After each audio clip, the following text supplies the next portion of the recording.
Mes frères, mes sœurs, dans le Seigneur, nous sommes parvenus à ce samedi 19 juin 2021.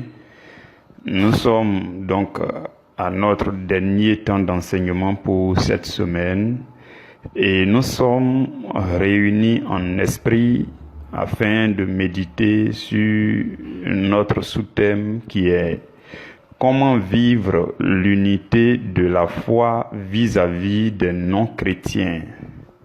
Comment vivre l'unité de la foi vis-à-vis des non-chrétiens.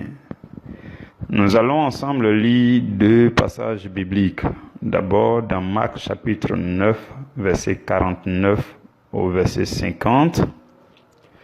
Ensuite dans Matthieu 5, verset 13 et 14. Marc chapitre 9, 49 à 50. Car tout homme sera salé de feu. Le sel est une bonne chose, mais si le sel devient sans saveur, avec quoi l'assaisonnerez-vous? Ayez du sel en vous-même et soyez en paix les uns avec les autres. Parole du Seigneur, nous rendons grâce à Dieu. Lisons Matthieu 5, 13 à 14.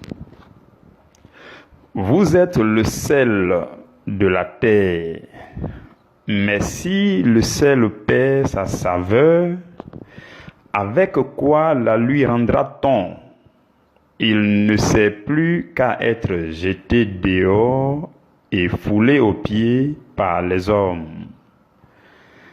Vous êtes la lumière du monde.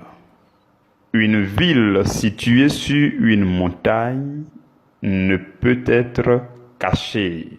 Parole du Seigneur, nous donnons toute la gloire à Dieu. Seigneur éternel, nous te remercions, nous te sommes reconnaissants et nous sommes dans la joie d'être réunis dans ta présence. C'est au nom de Jésus que nous sommes là et c'est dans la communion intime avec le Saint-Esprit, l'Esprit du Seigneur Jésus, que nous sommes réunis en esprit dans ta présence. Nous sommes là parce que nous avons besoin d'être restaurés.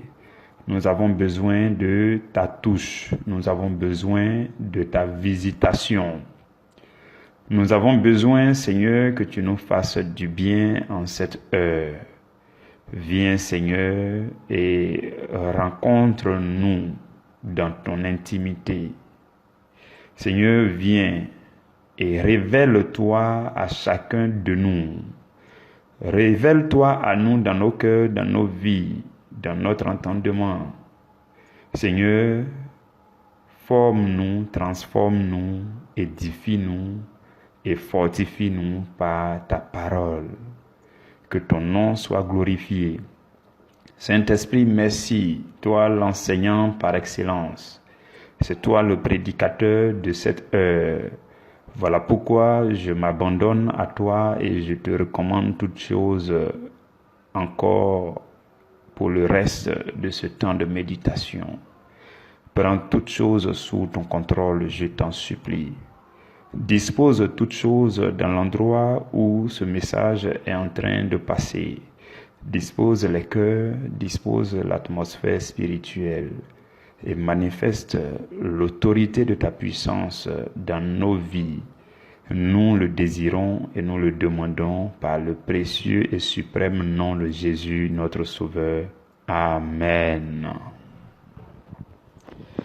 Frères et sœurs, nous avons lu Marc 9, 49, 50 et Matthieu 5, 13 et 14.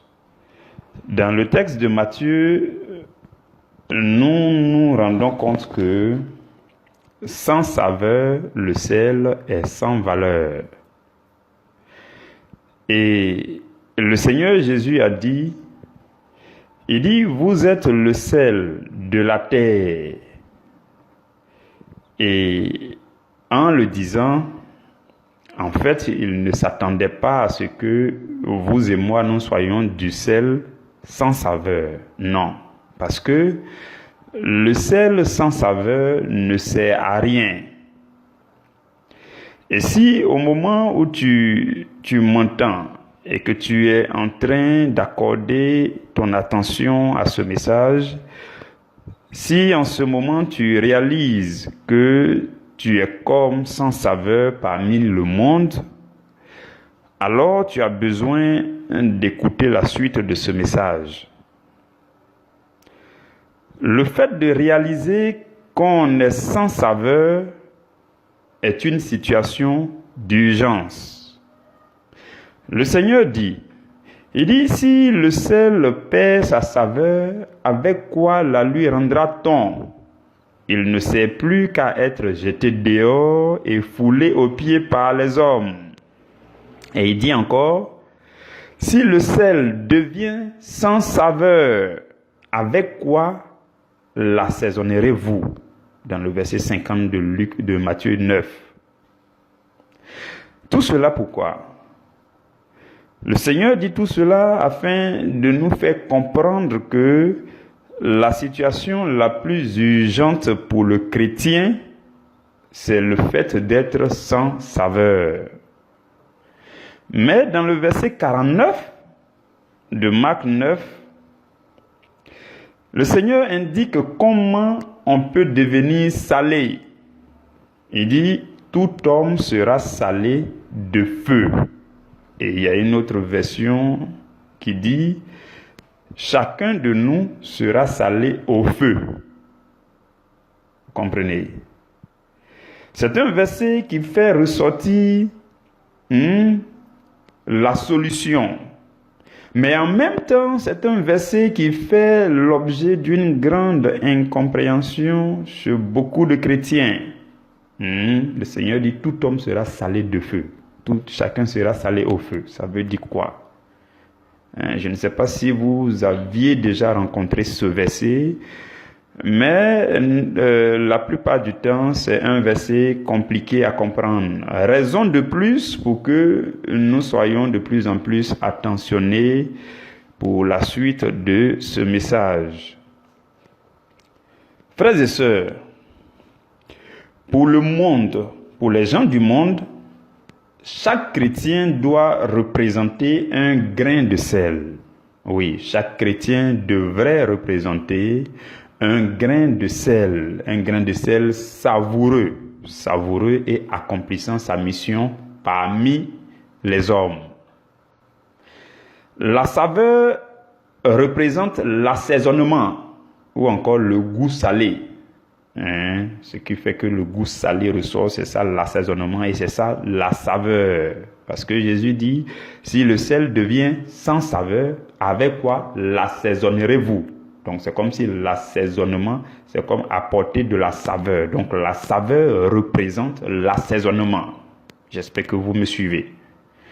Et l'assaisonnement s'obtient en passant par le feu. Oui.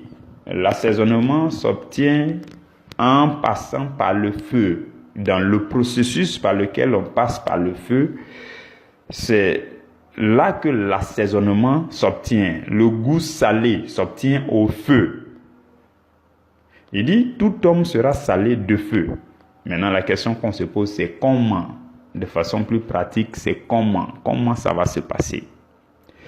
En fait, le feu représente l'ensemble des persécutions, les afflictions, les situations d'épreuve, les souffrances de toutes sortes. C'est ça le feu. Le feu dans cette vie, c'est ce que cela représente. Le feu représente aussi toutes les fois où vous êtes dans un moment d'exercice spirituel, d'exercice de piété, un temps de jeûne difficile, la chair en souffre, vous vous privez de vos penchants, de vos désirs, de la nourriture, et vous êtes comme en train de passer par le feu. Les temps de jeûne, toute forme d'ascèse, toute forme d'exercice de piété qui produit la souffrance. Tout cela, c'est le feu. Vous comprenez? Et chaque chrétien est appelé à vivre comme une offrande à Dieu. Chaque chrétien est appelé à vivre comme une offrande, un sacrifice vivant. C'est ce que Romains chapitre 12, verset 1 dit. L'apôtre Paul dit: je vous exhorte donc, frères, par les compassions de Dieu, à offrir vos corps comme un sacrifice vivant. Comme quoi? Un sacrifice vivant, saint et agréable à Dieu. Et il dit: ce qui sera de votre part un culte raisonnable.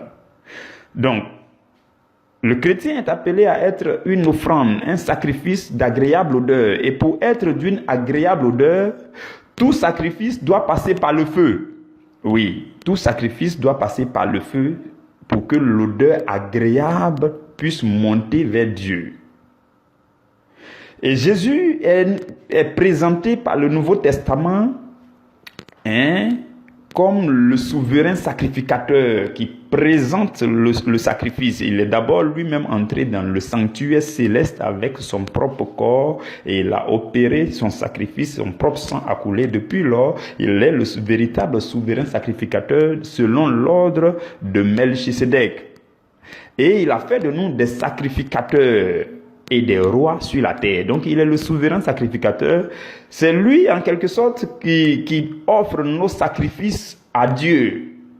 Et c'est Jésus qui ajoute de la saveur à chaque sacrifice avant qu'il passe par le feu. Vous savez que le sacrifice, dans l'Ancien Testament, on mettait on mettait la saveur, ou alors on mettait du sel dans chaque sacrifice qui doit passer par le feu. On a lu dans le livre de Lévitique, au chapitre 2, dans le verset 13, la Bible dit, Dieu dit à Moïse, il le dit fermement, il dit: tu mettras du sel sur toutes tes offrandes. Tu ne laisseras point ton offrande manquer de sel.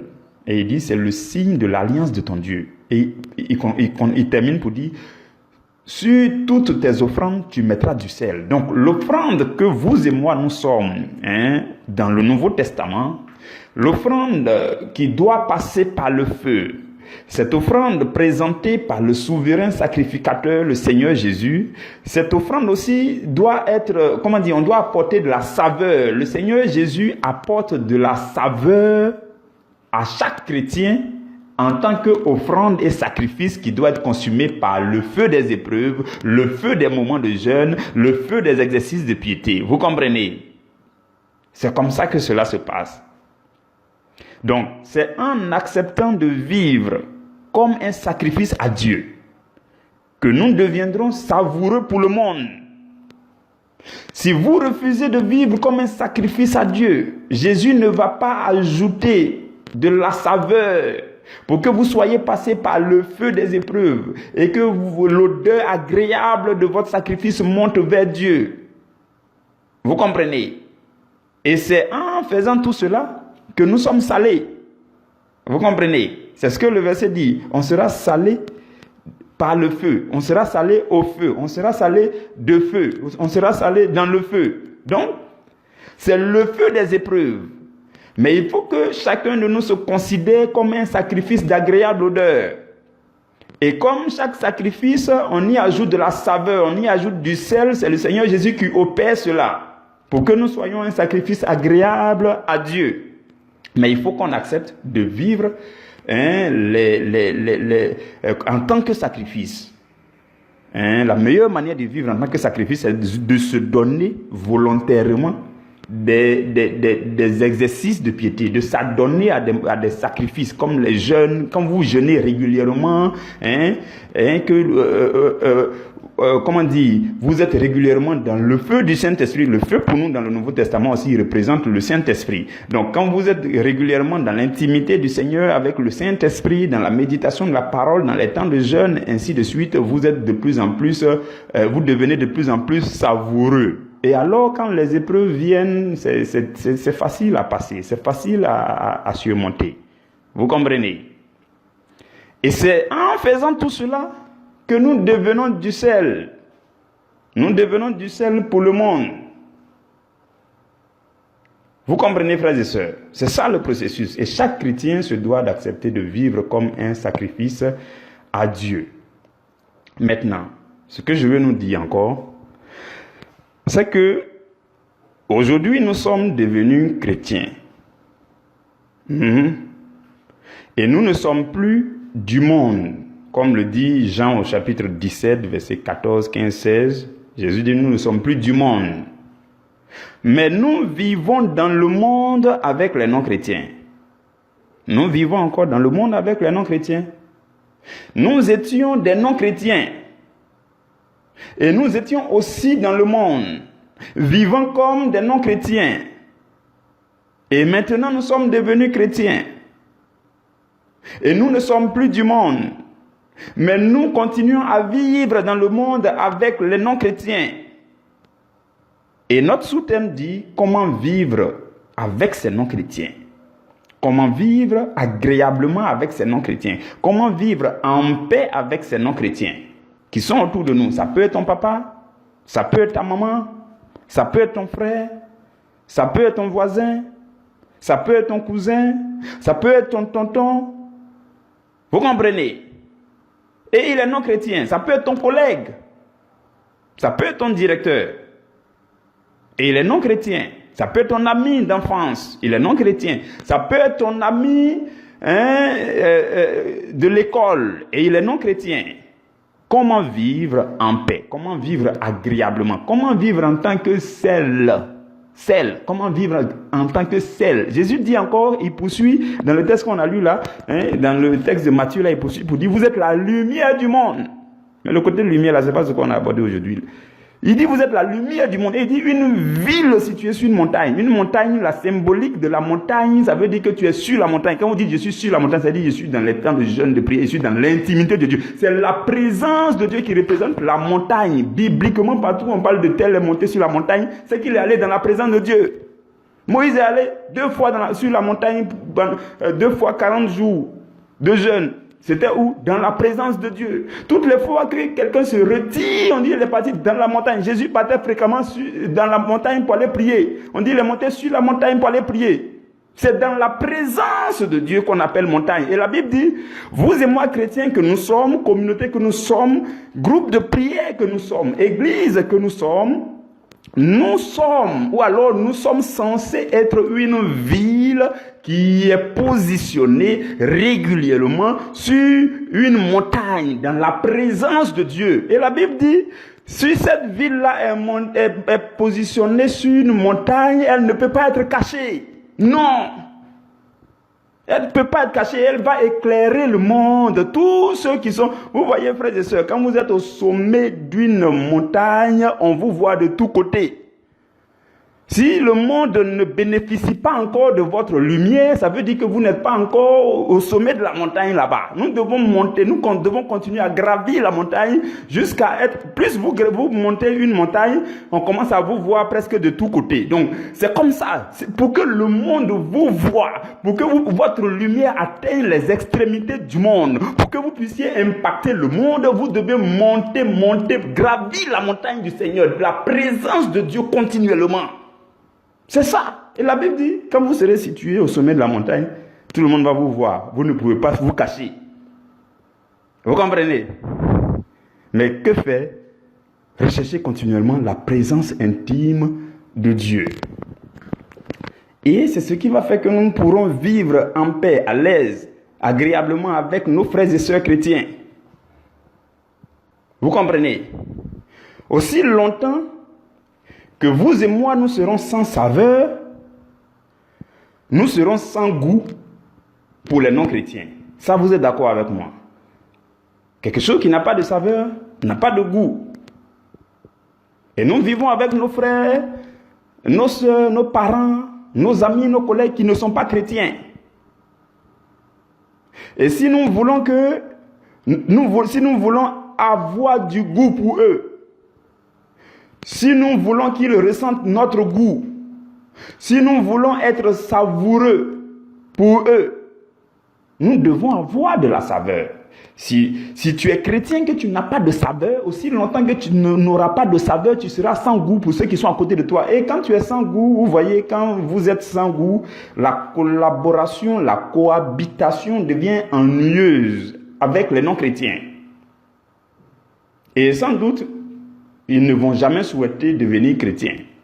Vous comprenez? Alors que notre mission, justement, c'est de faire en sorte qu'ils puissent goûter à nous. Hein, vous voyez, non, ils puissent goûter à notre vie chrétienne. Par notre relation avec eux, ils puissent goûter à nous et que notre saveur puisse les attirer dans la présence du Seigneur. La mission que le Seigneur nous a confiée, c'est d'amener les non-chrétiens à la lumière de Christ. Maintenant, si tu te retrouves en train de te chamailler avec les non-chrétiens, si tu te retrouves en train d'être dans les situations complexes, je sais que chacun de nous est passé par là. Chacun de nous est passé par là. On a été trop dur avec les non-chrétiens, on a été même plus païens que les païens. On est passé par là. Voilà pourquoi le Seigneur nous parle aujourd'hui, pourquoi on se ressaisisse. Pourquoi on se ressaisisse? Parce que Jésus désire que par ta saveur, les gens soient sauvés. Jésus désire que par ta lumière, les non-chrétiens soient sauvés.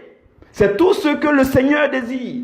Maintenant, si toi qui es censé être du sel savoureux, tu n'as pas de saveur, il y a complication. Si toi qui es censé être la lumière, tu ne brilles pas, on ne voit pas ta lumière, on va venir à quelle lumière? C'est compliqué. Vous comprenez? Donc, si nous sommes des chrétiens qui sont sans saveur, vraiment, c'est pitoyable. C'est vraiment pitoyable. Voilà pourquoi, pour terminer ce message, je vais nous donner 5 manières de vivre en paix avec les non-chrétiens. Le Seigneur va nous aider de façon un peu plus pratique avec 5 manières de vivre avec les non-chrétiens. Si vous appliquez ces 5 manières de vivre avec les non-chrétiens, le Seigneur va passer par votre vie pour les sauver. Si vous pratiquez ce qui sera dit à travers ces 5 points, si vous pratiquez dans votre lieu de travail, chez vous à la maison, votre oncle n'est pas chrétien, votre papa n'est pas chrétien, votre tonton n'est pas chrétien, votre ami, votre voisin, votre frère, votre soeur n'est pas chrétien. Si ceux qui ne sont pas chrétiens, avec qui nous vivons, aussi longtemps que nous allons pratiquer ces 5 manières de vivre, nous serons en paix avec eux. Et je vous le dis, le Seigneur les attirera à sa lumière au moment convenable. Ce que nous devons nous contenter à faire, c'est ce que le Seigneur va nous dire à travers ces 5 manières. Vous comprenez? Et au moment convenable, le Seigneur va attirer des gens à lui-même. Donc, frères et sœurs, 5 manières de vivre agréablement. 5 manières de vivre en paix avec les non-croyants, avec les non-chrétiens. La première manière, c'est que nous devons faire tout notre effort. Vous voyez, à plusieurs endroits, je vais dire, nous devons faire tout notre effort, nous devons faire... Vous voyez, non, ça veut dire que ce n'est pas... Étant chrétien, même, ce n'est pas facile. Oui, nous reconnaissons que sans la force du Seigneur, ce n'est pas possible. Voilà pourquoi j'ai commencé par nous dire, il faut qu'on vive comme un sacrifice, que le Seigneur lui-même, il va ajouter de la saveur à nous. Il va nous mettre dans le feu, il va nous forger pour que nous-mêmes, on soit capables, ainsi de suite. Vous comprenez? Donc, nous devons faire l'effort, à chaque fois, l'effort. Si vous n'arrivez pas à faire l'effort, écoutez le Saint-Esprit qui est en vous et qui est en train de vous dire « laisse-moi faire ». Vous comprenez? Donc, la première manière de vivre en paix avec les non-chrétiens, c'est que nous devons faire tout notre effort pour ne jamais les juger rudement. Oui, notez très bien ça, frères et sœurs, c'est très important. C'est vraiment très important. Nous devons faire tout notre effort pour ne jamais les juger rudement. Dans 1 Corinthiens au chapitre 5 au verset 12, que nous avons lu, je crois, avant-hier ou quand là, la Bible dit, qu'est-ce que nous avons à juger les gens du dehors? C'est ceux qui sont dedans qu'on doit juger. Quand j'ai abordé ce verset, je parlais dans notre doctrine, dans notre doctrine d'appartenance, dans notre communauté, dans notre église, sans même avoir à aller juger une autre église. Mais ce verset s'applique aussi, parce que il faut que on ne juge pas ceux-mêmes qui sont carrément hors du corps de Christ. On doit le faire aussi. Donc, on doit faire notre effort pour ne pas juger, pour ne pas les juger rudement, sévèrement. Je nous avais déjà montré, je crois avant-hier ou bien hier, comment procéder, tout ça. Donc, le frère, la sœur, là, en fonction de votre relation, il y a des règles parmi les hommes, la vérité des hommes qui vous lie. Prenez ça, c'est un peu plus léger. Prenez ça et puis jugez-les en fonction de ça d'abord. Sans oublier qu'il faut rester accroché à vos principes chrétiens.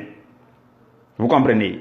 Vous continuez à marcher selon le Seigneur, à vous affermir chaque jour dans le Seigneur et à briller de la lumière du Seigneur parmi eux.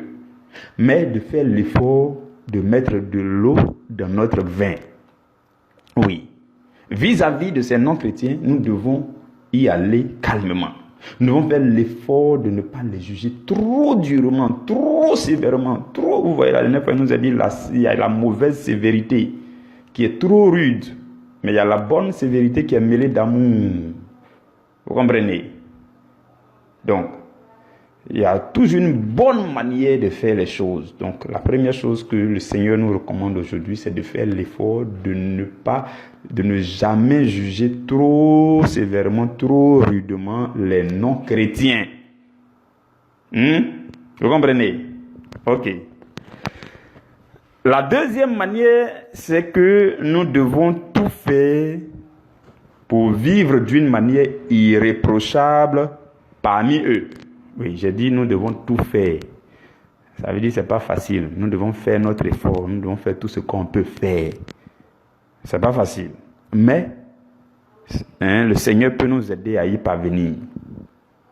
Donc nous devons tout faire. Nous devons faire tout notre effort pour vivre d'une manière irréprochable. D'une manière irréprochable, ça veut dire que tu ne donnes pas des motifs d'accusation. Tu ne leur donnes pas une raison de te blâmer. Tu ne leur donnes pas une raison de te juger. Parce qu'eux aussi, ils peuvent te juger. Oui. Parce que trop souvent, on entend, mais toi, tu te dis que tu es chrétien. Regarde ce que tu fais. Ça vous blesse souvent. Ça vous fait mal. Mais c'est la vérité. Est-ce que c'est faux? Toi, tu dis que tu es chrétien. Regarde ce que tu viens de faire. Quand c'est de la part du païen, ça vous fait mal. Mais c'est vrai. Donc, tu dois tout faire pour vivre d'une manière irréprochable parmi les païens. Vous comprenez? Chaque jour, tu fais l'effort. Chaque jour, tu fais l'effort pour donner le bon exemple, être le bon modèle. Dans 2 Corinthiens, au chapitre 6, au verset 3, la Bible dit, nous ne donnons aucun sujet de scandale en quoi que ce soit, afin que le ministère ne soit pas un sujet de blâme. Vous comprenez? C'est un verset qui attire vraiment mon attention. Ça veut dire, toi, tu es dans le ministère. Tu es chrétien. Tu vas à l'église tout le temps. Tu lis la Bible. La Bible dit, on ne doit donner aucun sujet de scandale. Parce que tu es chrétien et puis c'est toi, on a vu là-bas. C'est toi qui étais là-bas. C'est toi qui as fait ça. C'est toi le chrétien, la chrétienne là, tu as fait ça. Ah non, c'est grave. C'est grave. Il dit, nous ne devons donner aucun sujet de scandale en quoi que ce soit. Et il dit, afin que le ministère ne soit pas un sujet de blâme. Le ministère devient automatiquement un sujet de blâme, un sujet de critique. On lance la pierre au ministère automatiquement. Dès que toi qui es censé te comporter comme il se doit, tu fais autre chose. Vous comprenez? Et c'est à ce sujet-là encore que dans Romains au chapitre 2 au verset 24, la Bible dit, le nom de Dieu est à cause de vous blasphémé parmi les païens. Donc si toi qui es censé faire en sorte que le nom de Dieu soit sanctifié, le nom de Dieu soit honoré, le nom de Dieu soit glorifié dans le monde, toi le sel de la terre et la lumière du monde, toi qui es censé faire briller le nom de Jésus parmi les païens, si c'est toi que à cause de toi le nom de Dieu est blasphémé, c'est compliqué. C'est très compliqué. Voilà pourquoi, frères et sœurs, devenir chrétien, c'est devenir modèle. Devenir chrétien, c'est avoir un haut degré de responsabilité, une haute conscience spirituelle, je précise, une haute conscience spirituelle. C'est ça, devenir chrétien. Devenir chrétien, c'est une responsabilité de briller autour de vous, d'être savoureux. C'est ça, devenir chrétien. Devenir chrétien, c'est savoir marcher, prendre ses pas, savoir parler, savoir donner ton avis, peu importe l'endroit. Tout fait pour rester irréprochable.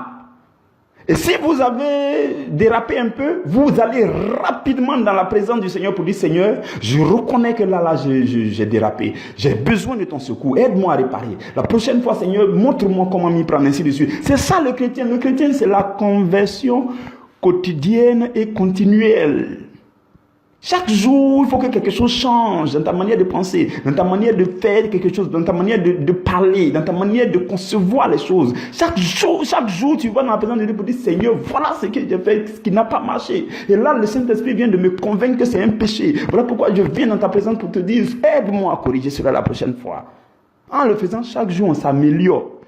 Il y a beaucoup de chrétiens à cause les gens n'ont pas envie de devenir chrétiens. Vous comprenez?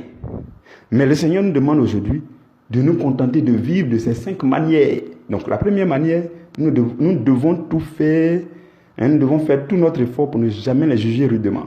Deuxième manière, nous devons faire tout notre effort pour vivre d'une manière irréprochable parmi les non-chrétiens. Troisième manière de vivre en paix avec les non-chrétiens, nous devons manifester notre autorité spirituelle parmi eux avec douceur et amour. Suivez très bien ce point. Le chrétien, il a la foi. Il est fougueux. Il est déterminé. Il est dynamique. Il a la foi. Il est comment dire, je ne sais pas. Mais en tout cas, il a l'autorité spirituelle. C'est une très bonne chose. Mais faisons attention parmi les païens. Comprenez? Parce que le but final, c'est de les sauver. Ce n'est pas pour que tu viennes te jouer les braves, les dangereux, et puis après, personne n'est converti, et puis tu es parti. Ce n'est pas ça le but. Vous comprenez? Dans Luc au chapitre 9, au verset 54, ça a été le comportement de Jacques et de Jean. Luc 9, verset 54. On a lu ça avant-hier, je crois. La Bible dit, les disciples Jacques et Jean, ils ont demandé au Seigneur, ils disent, Seigneur, veux-tu que nous commandions et que le feu descende du ciel et que le feu les consume? Parce que Jésus les avait envoyés dans un village de Samaritains pour dire, ils n'ont qu'à lui préparer un logement, et puis les gens ont refusé, ainsi de suite. On ne sait pas c'était pourquoi, mais peut-être même ils étaient allés se jouer les dangereux là-bas, mais les gens ont refusé. Et ils sont venus dire à Jésus, Seigneur, est-ce que tu veux? Tu nous avais donné le pouvoir. Oui, Seigneur, tu te souviens, tu nous avais donné le pouvoir. Tu nous avais donné l'autorité sur les serpents et les scorpions. Oui, tu nous as envoyé prêcher l'évangile et les démons se sont soumis. Oh Seigneur, maintenant, est-ce que tu peux nous donner le pouvoir de commander? Le feu va descendre du ciel pour finir avec le village là, pour terminer. On va les terminer tout de suite. Jésus dit non. Si vous lisez le verset 55, Jésus dit non. Jésus dit non, vous ne savez pas de quel esprit vous êtes animé. Parce que là, vous pensez que c'est votre foi qui veut parler. Non, là, ce n'est plus vous, c'est Satan qui est en train de travailler. Jésus dit non, je suis venu pour gagner les hommes.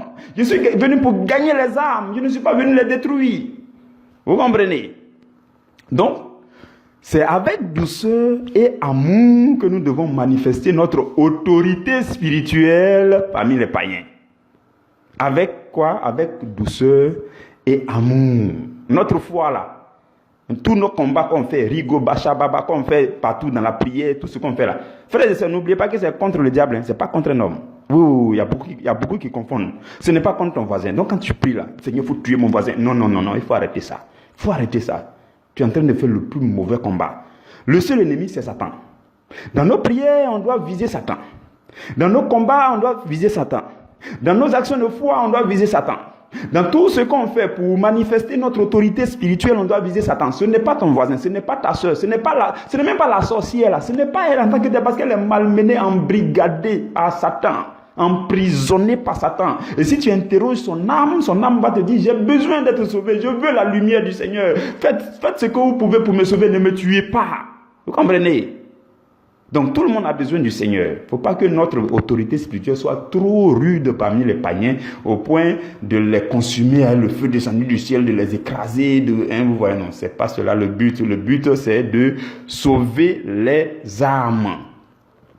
Dans Romains 14, au verset 22, la Bible dit quelque chose d'intéressant. La Bible dit, cette foi que tu as, vous voyez, non, ta foi, ton autorité spirituelle, cette foi que tu as, garde-la pour toi devant Dieu. Bon, c'est une manière, je pense que c'est un verset qui nous interpelle que notre foi là, c'est entre nous et puis Dieu.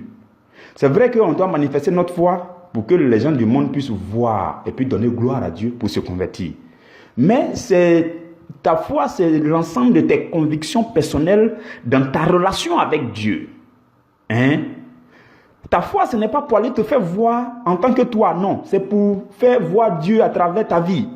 C'est pour que Dieu transparaisse à travers tes actions, à travers tes œuvres, que les gens voient et qu'ils glorifient Dieu, non pas pour te glorifier. Donc ta foi, c'est toi et Dieu, l'ensemble de tes convictions dans ton cœur, entre toi et puis Dieu.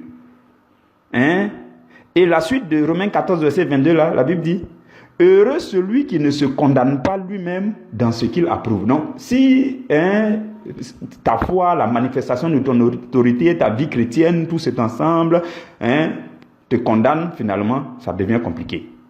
Vous comprenez? Donc, nous devons être sages parmi les païens. Nous devons agir, marcher dans l'autorité. Il y a quelque chose, il y a une expression que j'aime employer, mais jusqu'à présent, je ne sais pas comment définir ça. On appelle ça une autorité humble. Je ne sais pas à quoi ça a ressemblé. Mais en tout cas, c'est mêlé d'amour, de douceur. Mais il y a l'autorité qui est là. C'est doux, c'est calme. Mais c'est puissant. Il ne faut pas toucher et puis ça s'exploser dans ton visage. Mais en tout cas, c'est l'amour aussi. C'est la paix, la douceur. Vous comprenez? Donc, c'est de l'autorité, mais en même temps, c'est l'amour et la douceur. C'est ça qui va apporter la paix entre vous et puis les païens.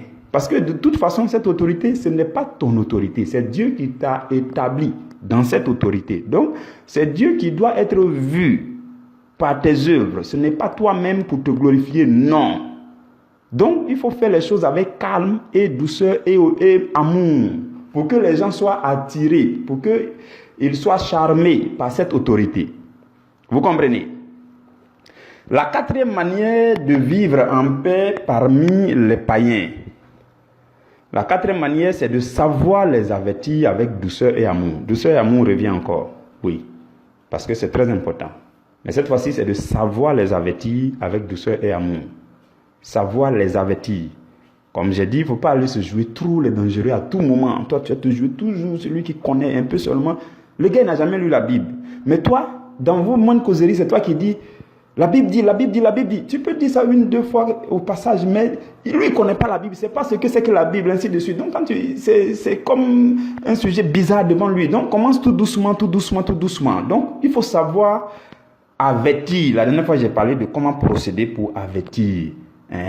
Quelle est la relation qui vous lie, qui influence qui, il faut, pour l'avertir, il faut prendre du temps dans la prière pour prier pour lui jusqu'à ce que le Seigneur t'oriente et qu'il t'éclaire, et que dès que tu as l'orientation du Seigneur, tu vas maintenant pour l'avertir avec douceur, ainsi de suite. Donc, savoir avertir aussi les païens. La dernière fois, c'était le chrétien mal affermi. Mais aujourd'hui, la même chose s'applique avec les païens.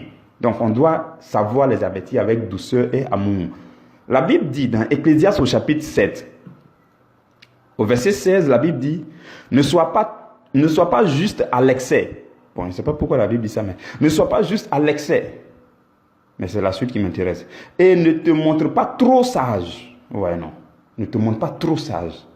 Le païen peut-être n'a pas besoin que tu sois trop sage pour qu'il se convertisse. Montre-lui la sagesse nécessaire pour qu'il soit converti. La suite dit, pourquoi te détruirais-tu? Donc si tu te montres trop sage, tu risques de te détruire. Tu risques de te détruire. Il y a des gens là, ils ne t'aiment pas tout simplement parce que tu te joues le plus intelligent parmi eux. Tu te joues le plus sage. Tu es devenu chrétien et puis tu es devenu trop dur avec tout le monde. Tu penses que c'est toi seul qui est intelligent dans ce monde. La Bible dit, pourquoi te détruirais-tu? Ne te montre pas trop sage. Le verset 17 dit, ne sois pas méchant à l'excès. et ne sois pas insensé. Pourquoi mourrais-tu avant ton temps? Proverbe au chapitre 3 au verset 7 dit presque la même chose. Ne sois point sage à tes propres yeux, mais crains l'Éternel. Vous comprenez? Donc, notre relation avec les païens, nos avertissements, le frère, hein, tu as ton frère, ton oncle, ta tante, tes parents qui continuent d'adorer les eaux, qui continuent d'aller chez le féticheur, qui continuent de consulter les marabouts, ainsi de suite. Comment tu dois faire? Tu pries pour eux. D'abord, il faut savoir prier pour eux. Je vais parler de ça tout à l'heure, ça sera la 5e chose. Tu pries pour eux. Comme on a dit, comment avait-il le faut, tu pries jusqu'à... Et pendant ce temps, tu manges normalement avec eux. Tu causes normalement avec eux. Tu les aimes. Comme on a dit avant-hier. Hein? Tu les aimes, tu les admires, tu souris avec eux, tu manges avec eux, tu vis avec eux. Mais tu restes accroché à tes propres principes chrétiens. Si on dit on doit égorger poulet, on doit tourner ça en l'air, il faut passer ton doigt sur le côté, tu dis non, je ne veux pas. Ça, c'est un rituel, je ne veux pas y rentrer dedans, je suis chrétien. Et puis tu le dis en souriant, mais je t'aime. Ou bien on te dit, voici le verre de liqueur, il faut que tu boives tout, ici, là, on boit liqueur partout. Il faut qu'on se saoule aujourd'hui. Tu dis, non, je suis chrétien. Sans toutefois te précipiter pour leur dire, non, ainsi parle la Bible, il ne faut pas boire, il ne faut pas te saouler la gueule, ainsi de suite. Tu vas les blesser tout de suite, et ça sera trop rapide. Il faut te calmer, tu les regardes, tu souris, tu les regardes, tu observes. Et puis tu vis à eux, tu dis non. Mais tu restes accroché à tes principes. Tu dis non, je ne peux pas boire, mais donnez-moi juste de l'eau, bien donnez-moi de la sucrerie. Avec le sourire. Il ne faut pas te fâcher comme quelqu'un tout à l'heure. Il ne faut pas aller trop vite. Non. Il ne faut pas on va être trop dur tout de suite avec les gens. Vous comprenez? Mais vivons avec eux dans la paix agréable. Et pendant ce temps, quand vous retournez, vous priez pour eux, ô Seigneur. Celui-là, ô roi de gloire, tu ne l'as pas envoyé sur la terre pour qu'il soit sous là. Oh, ce qui est en train de l'influencer, c'est l'esprit d'alcoolisme. Seigneur, oh, c'est ton fils. Roi de gloire, délivre-le, que ta puissance se manifeste. Comme nous sommes des amis, Seigneur, sache que je l'aime. Et je prie que ton autorité se manifeste contre son ennemi. Oh Seigneur, c'est ce que tu fais quand tu retournes. Maintenant, le jour où vous vous retrouvez pour manger ensemble, vous mangez ensemble, vous souriez. Tu vis normalement avec eux, tu fais ça. Oh, frères et sœurs, le Seigneur va te révéler une manière puissante de l'avertir, de le prendre pas à pas comme ça, en petit poteau, un à un, et puis au moment où il va voir, il est dans la lumière. Vous comprenez? Donc, savoir les avertir. C'est avec professionnalisme et spiritualité qu'il faut faire les choses. Le chrétien, c'est un professionnel spirituel, un professionnel du spirituel. C'est ça. Il ne faut pas faire les choses brutalement, où tu vois, et puis tu casses tout. Au passage, toujours c'est toi qui dis à tous ceux qui sont dans la maison, mais vous là, vous faites ceci, oh, vous là, vous êtes maudits, la Bible dit ceci, oh, vous là, vous allez partir en enfer. Arrête ça tout de suite là, il faut arrêter. Tu vas où avec ça? Ce n'est pas toi qui les as créés, il faut te calmer, celui qui les a créés va t'utiliser calmement pour les sauver. Vous comprenez? 5e manière, c'est de savoir prier pour eux. Savoir prier pour eux. C'est très important. Et j'avais dit que j'allais revenir sur un verset. 1 Jean chapitre 5 verset 16. La Bible dit, si quelqu'un voit son frère commettre un péché qui ne mène point à la mort, qu'il prie, et Dieu donnera la vie à ce frère. Et il la donnera à ceux qui commettent un péché qui ne mène point à la mort. Il y a un péché qui mène à la mort. Ce n'est pas pour ce péché que je te dis de prier. Ok. La partie qui m'intéresse, c'est la dernière phrase. La Bible dit, si tu vois un frère commettre un péché qui mène à la mort, qui ne mène pas à la mort, qui ne mène pas à la mort, tu peux prier pour lui, Dieu va le sauver. Ok. Ça veut dire quoi? Un péché qui ne mène pas à la mort, c'est un péché qui ne déconnecte pas quelqu'un de Dieu. Ça veut dire que un péché qui ne... On appelle ça la mort spirituelle, voilà. Un péché qui ne conduit pas à la mort spirituelle, qui ne déconnecte pas complètement quelqu'un. C'est-à-dire le fait de renier Jésus, par exemple, totalement pour dire le renie n'est pas mon sauveur. Ça, c'est le péché qui mène à la mort. Maintenant, tout autre péché du chrétien, le péché du chrétien, c'est le péché qui ne mène pas à la mort. C'est-à-dire qu'il n'a pas encore renoncé à Jésus, il n'a pas encore rejeté Jésus catégoriquement. C'est vrai que ses actes semblent rejeter Jésus. De temps en temps, il prie, mais tu sens que son âme souffre, il n'est pas encore déconnecté. Les péchés qu'il commet là, on appelle ça les péchés qui ne conduisent pas à la mort. La Bible dit dans ces cas, tu peux prier pour lui et Dieu va le sauver. Dieu va le secourir. Hein? Maintenant, pour celui qui commet le péché qui mène à la mort, ça veut dire que celui-là, lui, volontairement, Et vigoureusement, il a déclaré que Jésus n'est pas son sauveur. Lui, il s'en fout. Celui qui a commis le péché qui l'a conduit à la mort spirituelle. Il est séparé de Dieu. Il est hors de la présence de Dieu. Il vit dans l'obscurité totale. Il est séparé de Dieu. Donc, il a commis le péché qui mène à la mort. C'est le cas des païens.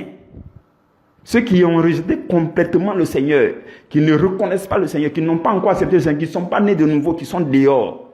Il faut savoir prier pour eux. La Bible dit, l'apôtre Jean dit, ce n'est pas pour eux qu'il faut prier. Oui, il y a une façon de prier pour eux. Il dit, il ne faut pas prier. Vous voyez, non, je vais aller vite, comme le temps avance. Qu'est-ce que l'apôtre Jean veut dire? Pour ceux qui sont non-croyants, je vous le dis aujourd'hui, retenez ça. Pour ceux qui ont un oncle qui est non-croyant, une tata qui est non-croyante, une sœur qui est non-croyante, un ami, un collègue, un voisin qui est non-croyant, qui ne croit pas en Jésus, qui est dans ces choses, maraboutage, fétichisme, ainsi de suite. Frères et sœurs, il y a une manière de prier pour eux. Il est inutile de se mettre à genoux pour dire Seigneur, il faut le sauver. Ça ne marchera pas. Parce que Jésus a déjà tout fait pour que le monde entier soit sauvé. Car Dieu a tant aimé le monde qu'il a envoyé son Fils afin que quiconque croit en lui ait la vie éternelle. Donc, qu'est-ce qu'il faut faire maintenant? Il faut faire en sorte qu'il croit en Jésus. Donc, quand on se met à genoux là, ce n'est pas de dire Seigneur, il faut aller le sauver. Quand on se met à genoux, c'est de manifester notre autorité spirituelle contre son ennemi, l'ennemi de sa vie, l'ennemi de sa destinée. Donc, quand tu pries pour ton oncle qui est non-croyant, c'est de déclarer dans le spirituel au nom de Jésus, par la puissance de Jésus, je maudis l'esprit qui a emprisonné mon oncle. Je maudis, je réprime cet esprit. Je maudis, ainsi de suite. Tu prends l'autorité et puis tu combats. C'est le combat spirituel contre leurs ennemis qui marche. Jésus a déjà tout fait pour le sauver. Donc quand tu te mets à genoux pour prier Seigneur pour le sauver, non, c'est pas ça qui marche. Vous comprenez? Donc c'est l'astuce qui nous est révélée. Donc, pour les non-croyants, il faut savoir prier pour eux. Quand vous vous mettez à genoux, c'est de combattre. Pour dire Seigneur, parce que c'est mon ami. Et que le lien d'amitié est entre nous deux. Parce que c'est mon oncle. Et que le lien de sang est entre nous. D'une manière quelconque. Seigneur, je m'attaque à son ennemi. Par l'autorité du nom de Jésus. Je m'attaque à l'ennemi. Et puis tu chasses les ténèbres autour de sa vie dans tes prières. Tu combats. Chaque jour, que ce soit ta mère, que ce soit ton frère, que ce soit ta soeur, que ce soit ton grand-père qui est non-croyant, c'est comme ça qu'il faut prier pour eux. Il faut combattre pour eux. Ok. Maintenant, quand tu fais ça, et que tu sors de la prière, il faut que maintenant on voit la lumière de Christ à travers toi pour qu'il vienne à Christ. C'est deux choses très importantes. Une première chose qui est de prier pour eux. Cette prière qui consiste à combattre leur ennemi, à t'attaquer à leur ennemi. Ce n'est pas une prière lapidaire, Seigneur va le sauver. Non. Le Seigneur t'a envoyé pour que, à travers toi, il soit sauvé. Donc, tu pries contre son ennemi, tu combats, tu luttes, tu détruis les puissants du mal dans sa vie, tu réprimes l'ennemi dans sa vie, tu détruis, tu foudroies, tu démolis l'ennemi de sa destinée. Ça, c'est la première chose à faire.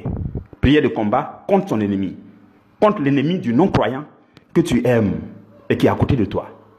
Deuxième chose, quand tu sors de la prière, il faut vivre chrétien auprès de lui parce que c'est ta lumière qui va l'attirer finalement. Puisque tu as fait la première chose qui consiste à réduire à l'impuissance l'ennemi, à anéantir la puissance de l'ennemi. La deuxième chose maintenant, c'est que comme il a été débarrassé de la puissance de l'ennemi par ta prière de combat, il faut maintenant qu'il découvre ta lumière, la lumière de Christ à travers toi pour qu'il vienne à la lumière. C'est comme ça, frères et sœurs, l'astuce pour prier pour les non-chrétiens.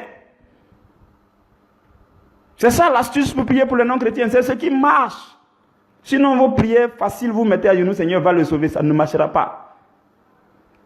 Vous comprenez? Ça prouve que si tu fais ça, ça prouve que tu ne l'aimes pas. Si tu l'aimes vraiment, combat contre son ennemi, détruis les puissants du mal sur sa vie. Et après, quand vous voyez, tu souris à lui, tu causes avec lui, vous tapez entre les paumes, et tu lui montres maintenant, tout simplement dans tes manières de faire, tu restes accroché à tes principes de la foi chrétienne. Tu souris à lui, tu l'aimes. Mais quand il t'invite à faire ceci, tu dis non, je ne peux pas le faire, en fait, c'est contraire à ma foi, tout simplement. Tu le dis en souriant, tu le dis avec amour, avec douceur.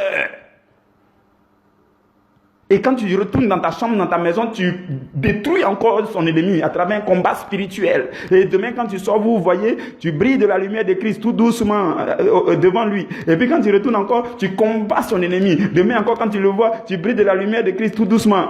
Tu vas voir que son ennemi va se retirer. Et lui, il sera attiré vers la lumière de Christ qui brille à travers toi. C'est l'astuce, frères et sœurs, pour prier pour les non-croyants. Maintenant, pour celui qui est chrétien et puis qui est en train de déconner, on peut demander à Dieu, Seigneur, pardon, il faut l'affermir. Oh Seigneur, il faut le secourir. Le Seigneur lui-même va aller le faire.